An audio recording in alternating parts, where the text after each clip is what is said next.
নমস্কাৰ মই আপিয়াল ৰহমানৰ স্বাগতম জনাইছো ইউটিউব চেনেললৈ আজি আমি পঢ়িম ক্লাছ 10 ৰ সমাজ বিজ্ঞানৰ যেটো প্ৰথম খণ্ড আছে ৰাজনীতি বিজ্ঞান সো ৰাজনীতি বিজ্ঞানত দুটা অধ্যায় আছে এটা অধ্যায়ৰ নাম হৈছে ভাৰতীয় গণতন্ত্ৰ আৰু আনটো অধ্যায়ৰ নাম হৈছে আন্তৰ্জাতিক সংস্থা ৰাষ্ট্ৰসংঘ আৰু অন্যান্য সো এই দুটা চেপ্টাৰ এসএলসি 2024 ৰ কাৰণে খুব ইম্পৰ্টেন্ট ৰাজনীতি বিজ্ঞানৰ সো আমি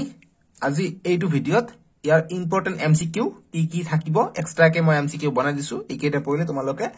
এসএলসি 2024 ত কমন পাই যাবা আৰু লং কোশ্চেন কোন কেইটা ইম্পৰ্টেন্ট হবে এইকেইটা মই দেখাই দিম সো আমি প্ৰথমত যি ভাৰতীয় গণতন্ত্ৰ আছে এই ভাৰতীয় গণতন্ত্ৰৰ যি মই এমসিকিউ বনাই আনিছো এই এমসিকিউ কেইটা প্ৰথম আমি ডিসকাস কৰো তাৰ পিছত মই তোমালোকক লং কোশ্চেন খিনি দেখাই দিম প্ৰথমত যি চেপ্টাৰ আছে চেপ্টাৰ আমাক দিয়া আছে যে মই লিখি লৈছো ৰাজনীতি বিজ্ঞান ভাৰতীয় গণতন্ত্ৰ এসএলসি 2024 প্ৰথম অধ্যায় সো প্ৰথম অধ্যায়ৰ পৰা মই এমসিকিউ দিছো এক নম্বৰ কোশ্চেনটো দিছো যে 1945 চনৰ জুলাই মাহত অনুষ্ঠিত হোৱা সাধাৰণ নিৰ্বাচনত শ্ৰমিক দল ক্ষমতালৈ আহিছিল সেই নিৰ্বাচন কত অনুষ্ঠিত হৈছিল সো যি শ্ৰমিক দল 1945 চনৰ সাধাৰণ নিৰ্বাচনত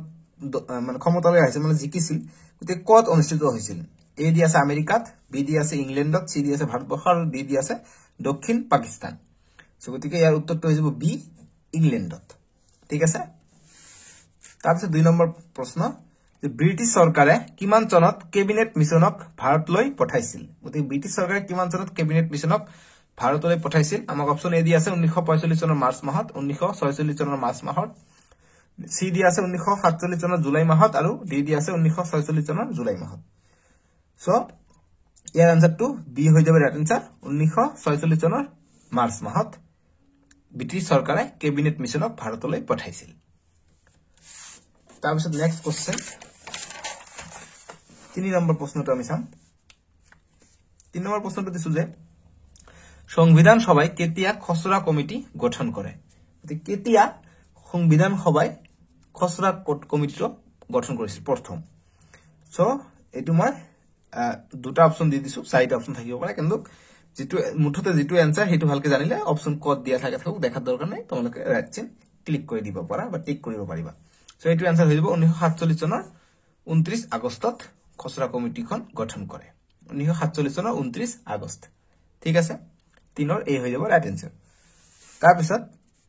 4 নম্বৰ প্ৰশ্ন যে 1947 চনৰ 29 আগষ্টৰ খসড়া কমিটিখনৰ অধ্যক্ষ কোন আছিল এ দি আছে ডক্টৰ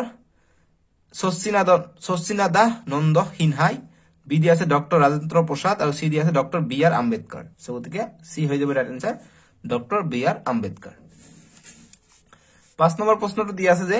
1950 চনৰ 26 জানুৱাৰীত সংবিধানত তলৰ কোনটো আছিল সো গতিকে 1950 চনৰ 26 জানুৱাৰীত যি সংবিধান পাবলিশ কৰিছিল তাত কোনটো আছিল সমাজবাদী আছিল নে ধৰ্মনিৰপেক্ষ আছিল নে ঐক্য আছিল নে গণৰাজ্য আছিল সো গতিকে 1950 চনৰ 26 জানুৱাৰীত যি সংবিধান আছিল তাত অকল এই গণৰাজ্যটো আছিল যি সমাজবাদী ধৰ্মনিৰপেক্ষ আৰু ঐক্য এই তিনিটা বস্তু যি 1976 চনত হৈছিল হেইটো 42তম সংশোধনীৰ দ্বাৰাহে এইকেইটা যোগ কৰিছে এড কৰিছে ঠিক আছে গতিকে কোশ্চেন নম্বৰ 5 টো কৰিলো যে 1950 চনৰ 26 জানুৱাৰীত সংবিধানত তলৰ কোনটো আছিল সো অকল ডি টু হৈ যাব ৰাইট আনসাৰ গণৰাজ্য বাকি এই তিনিটা নাছিল এই তিনিটা 1976 চনৰ 18 ডিসেম্বৰত যি 42তম সংশোধন হৈছিল সংবিধানৰ তেতিয়াহে সংযোগ কৰিছিল ঠিক আছে কোশ্চেন নম্বৰ 6 চাও এতিয়া কোশ্চেন নম্বৰ 6 যে সমাজবাদী ধৰ্মনিৰপেক্ষ আৰু ঐক্য শব্দকেইটা কিমান চনত সংবিধানত সংযোগ কৰা হয় গতিকে অলপমান আগতে মই ডিসকাস কৰিলো বি হৈ যাব ৰাইট আনসাৰ 1976 চনৰ 18 ডিসেম্বৰ ঠিক আছে 42তম সংশোধনীৰ দ্বাৰা এটো চেঞ্জ কৰিছিল বা সংযোগ কৰিছে আৰু 7 নম্বৰ প্ৰশ্ন যে ফেডাৰেশন তো কোনটো লেটিন শব্দৰ পৰা আহিছে গতিকে ফেডাৰেশন কোনটো লেটিন শব্দৰ পৰা আহিছে অপচন বি হৈ যাব ৰাইট আনসাৰ ফডাস বুলি কয় 8 নম্বৰ যে দ্বৈত নাগৰিকত্ব কোনখন দেশ আছে ভাৰতবৰ্ষ নে তুৰ্কী নে আমেৰিকা নে ৰাছিয়া সো গতিকে দ্বৈত নাই বুলি দিব লাগিব নাই ঠিক আছে যে দ্বৈত নাগৰিকত্ব কোনখন দেশত নাই গতিকে তুৰ্কীতো আছে আমেৰিকাতো আছে ৰাছিয়াতো আছে গতিকে ভাৰতবৰ্ষ হৈ যাব ৰাইট আনসাৰ ভাৰতবৰ্ষত নাই নাই এতিয়া নেক্সট চ্যাপ্টাৰ 2 আহি পৰিলা এতিয়া মই আগত এইটো চ্যাপ্টাৰত যি লং কোশ্চেন আছে এইকেইটা আমি ডিসকাস কৰো ৰাজনীতি বিজ্ঞানৰ যি প্ৰথম অধ্যায় আছে ভাৰতীয় গণতন্ত্ৰ ইয়া আমি লং কোশ্চেন খিনি চাও এতিয়া লং কোশ্চেন খিনি মই কেইটামান লগাই দিছো এইকেইটা পঢ়িলে হৈ যাব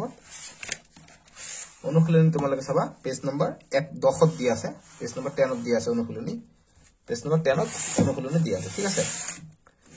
ইয়াত মই লগাই দিছো 7 নম্বৰ প্ৰশ্নটো ইম্পৰ্টেন্ট তাৰপিছত 1 নম্বৰ প্ৰশ্নটো ইম্পৰ্টেন্ট আৰু ইফালে 2 নম্বৰটো ইম্পৰ্টেন্ট আৰু 4 নম্বৰটো ইম্পৰ্টেন্ট হৈ গল তে নেক্সট আছে কি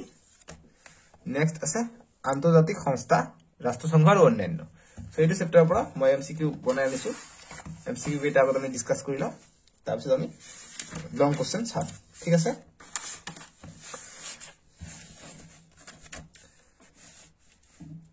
সো আন্তৰ্জাতিক সংস্থা ৰাষ্ট্ৰসংঘ আৰু অন্যান্য চ্যাপ্টাৰ 2 এছএলসি 2024 কোশ্চেন নম্বৰ 1 দিয়া আছে যে ৰাষ্ট্ৰসংঘ দিৱস কিমান চনৰ পৰা পালন কৰা হয় গতি কিমান চনৰ পৰা পালন কৰা হয় 24 অক্টোবৰ 1945 চনৰ পৰা পালন কৰা হয় আৰু ৰাষ্ট্ৰসংঘ দিৱস কিমান তাৰিখে যদি পালন কৰা হয় আহে তেতিয়া হ'ব অকল 24 অক্টোবৰ আমি প্ৰতি 24 অক্টোবৰ ৰাষ্ট্ৰসংঘ দিৱস হিচাপে পালন কৰো কিন্তু প্ৰথম ষ্টাৰ্ট হৈছিল 1945 চনৰ পৰা তাৰপিছত 2 নম্বৰ প্ৰশ্ন যে ৰাষ্ট্ৰসংঘৰ চন্দত মুঠ কিমানটা অনুচ্ছেদ আছে গতিকে 10টা নে 11টা নে 12টা নে 13টা গতিকে বি হৈ যাব ৰাইট আনসাৰ 11টা চন্দত 11টা অনুচ্ছেদ আছে তাৰপিছত WHO ৰ সম্পূৰ্ণ নাম কি সো গতিকে এইটো ভালকে চাই লবা অপচনত বেলেগ থাকিব কিন্তু এইটো অপচন যি থাকিব এইটো লিখা এইটো হৈ যাব right answer so world health organization 4 number ILO ৰ সম্পূৰ্ণ নাম তলৰ কোনটো সো গতিকে ILO ৰ সম্পূৰ্ণ নাম হৈ যাব ইন্টাৰনেশনাল লেবাৰ অৰ্গানাইজেশন 4 নম্বৰ গল 5 নম্বৰ প্ৰশ্ন যে CTBT ৰ সম্পূৰ্ণ নাম কি হ'ব কম্প্ৰিহেনসিভ টেষ্ট বেন ট্ৰিটি তাৰপিছত 6 নম্বৰ নেটো তোমালোকে বহুত শুনিছা নিউজত গতিকে নেটৰ মুখ্য কাৰ্যালয় কত গতিকে ব্ৰুসেলছ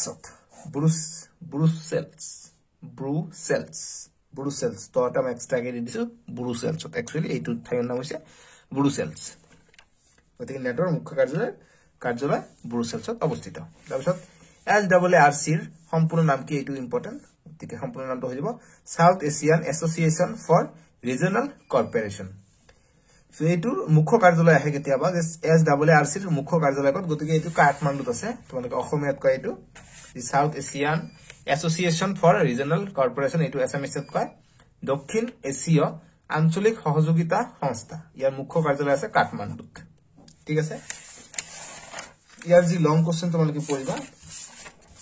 লং কোশ্চেন তোমালোকে ইয়াত বহুত কাৰ্যালয় দিয়া আছে তোমালোকে পেজ নম্বৰ 17 ইয়াত তোমালোকে এইটো চাব পাৰা জেনেভাত যেটো আছে WEF অৰ্থাৎ ওয়াৰ্ল্ড ইকোনমিক ফোৰাম বিশ্ব অৰ্থনৈতিক মঞ্চ ইয়াৰ মুখ্য কাৰ্যালয় কত আছে জেনেভাত আছে এইটো ইম্পৰ্টেন্ট পঢ়িবা এতিয়া যে অনুশীলনী দিয়া আছে তোমালোকৰ পেজ নম্বৰ 18 ত অনুশীলনী 2 নম্বৰ প্ৰশ্নটো পঢ়িবা আৰু 3 নম্বৰ প্ৰশ্নটো ইম্পৰ্টেন্ট পঢ়িবা ঠিক আছে সো আমি নেক্সট ভিডিও তোমালোকৰ যেটো অৰ্থনৈতিক বিজ্ঞান আছে অৰ্থনৈতিক বিজ্ঞানৰ আমি দুটা চেপ্টাৰ দিয়া আছে এই দুটা চেপ্টাৰ আমি ইম্পৰ্টেন্ট আৰু এমসিকিউ কেটা ডিসকাস কৰিম তোমালোকৰ স্ক্ৰিন ৰাইট সাইডত দিব তাতে ক্লিক কৰি চাব পাৰিবা ঠিক আছে সো এইখিনি বাবে